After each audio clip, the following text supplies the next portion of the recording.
parit sejauh 5 km. Ini bangunan-bangunan kecil di sekitar kiri dan kanan masjid ini menandakan bahwa paritnya melewati ini, melewati bangunan-bangunan itu dari sini ke belakang sana, ya, sejauh 5 km. Jadi mereka menggali bangunan itu sejauh 5 km, lebarnya itu 3 meter, dalamnya, mohon maaf, lebarnya itu 5 meter, dalamnya 3 meter.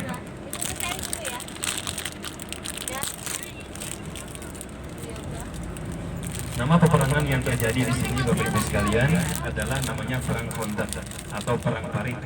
Disebut juga dengan perang Al-Ahzab atau perang sekutu. Siapa yang bersekutu? Yaitu orang-orang kafir Quraisy bersekutu dengan kabilah Arab yang lain, mengumpulkan pasukannya dan datang ke Madinah. Tujuan mereka adalah untuk menghapus Madinah dan Islam dari muka bumi. Lalu diusulkanlah oleh salah seorang sahabat yang bernama Salman Al-Farisi.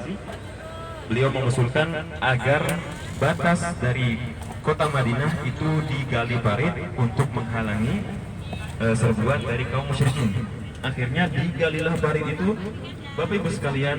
Parit sepanjang itu digali hanya dalam 9 sampai 10 hari saja dengan peralatan seadanya.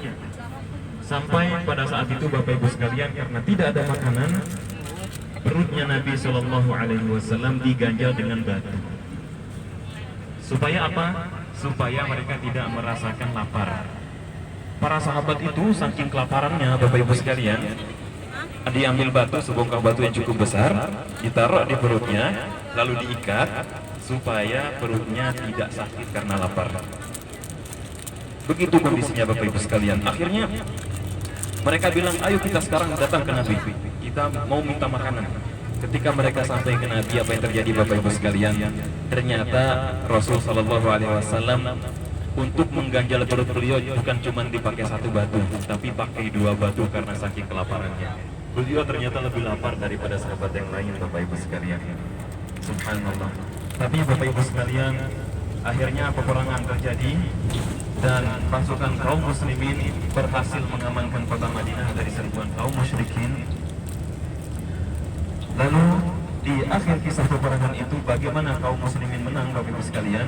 Allah Subhanahu wa taala mengirimkan badai angin yang sangat kencang yang memporak-porandakan perkemahan kaum musyrikin pada saat itu, dan sehingga kuda-kuda mereka ketakutan karena badai itu. Akhirnya mereka membubarkan pasukannya. Setelah itu mereka tidak berhasil menaklukkan kota Madinah. Setelah peperangan itu, Bapak dan Ibu sekalian, Rasulullah Shallallahu Alaihi Wasallam mengucapkan suatu kalimat yang fenomenal. Beliau mengatakan, "Al-an yakzuhum wa la yakzunana, nahnu nasiru ilayhim." Mulai saat ini kita yang memerangi mereka, dan mereka tidak akan pernah menginjakkan kaki mereka di Madinah lagi. Nahnu nasiru ilayhim, kita yang akan datang memerangi orang-orang musyrikin itu. Sehingga mulai pada hari itu, Bapak dan Ibu sekalian, tidak lagi terjadi penyerangan yang dilakukan ke kota Madinah, tetapi Rasulullah SAW mengirimkan para sahabatnya untuk menyerbu tempat orang-orang kaum musyrikin yang ingin berbuat jahat kepada kaum muslimin di hari itu. Sehingga saat itu dimulailah tersebar agama Islam ini sampai di zaman sahabat, sampai setelahnya di Umayyah dan Abbasiyah dan Khalifatul Turki Utsmani sampai hari ini, Bapak Ibu sekalian. Alhamdulillahirabbil alamin. Mungkin ini yang kami bisa sampaikan dari informasi Bapak dan Ibu sekalian. Kita sudah melewati yang pertama. Apa masjid yang kita lewati pertama, Bapak Ibu? Masjid Quba, ya. Masjid Quba, jangan lupa. Yang kedua, apa yang kita datangi, Bapak Ibu? Kebun kurma. Masya Allah, paling ingat insya Allah ya, Bapak Ibu ya. Yang ketiga, apa yang kita datangi, Bapak Ibu? Jabal Uhud, ya, tempat terjadinya perang Uhud di tahun ketiga Hijriah.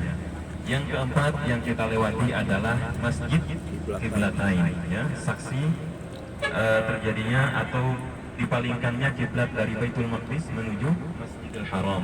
Yang kelima yang kita lewati barusan adalah Masjid Khandaq atau tempat terjadinya perang Khandaq, atau nama lainnya adalah perang Al-Ahzab di tahun ke-5 Hijriah. Alhamdulillahirabbil alamin. Semoga informasi yang kami sampaikan dapat memberikan wawasan yang baru kepada Bapak Ibu sekalian. Tentu saja banyak sekali hikmahnya insya Allah. Kami mohon maaf apabila ada informasi yang kurang.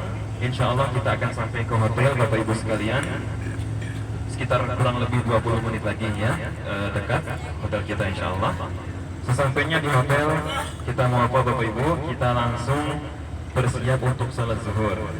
Khusus untuk bapak-bapak, kami persilahkan untuk langsung menuju ke pintu 7 masjid ya. Di mana lokasi pintu 7 masjid? Di sebelah kanan depan masjid. Itu pintu 7. Tempat kita berkumpul kemarin pas mau ke Raudhah itu pintu 5 namanya. Nah, sebelum pintu 5 itu pintu 7 ya. Kita sholat di luar Bapak Ibu Bapak-bapak. Setelah itu kita langsung menuju ke bagian akademi Masjid Nabawi. Di sana insya Allah kita akan mendapatkan informasi yang baru juga. Wassalamualaikum warahmatullahi wabarakatuh.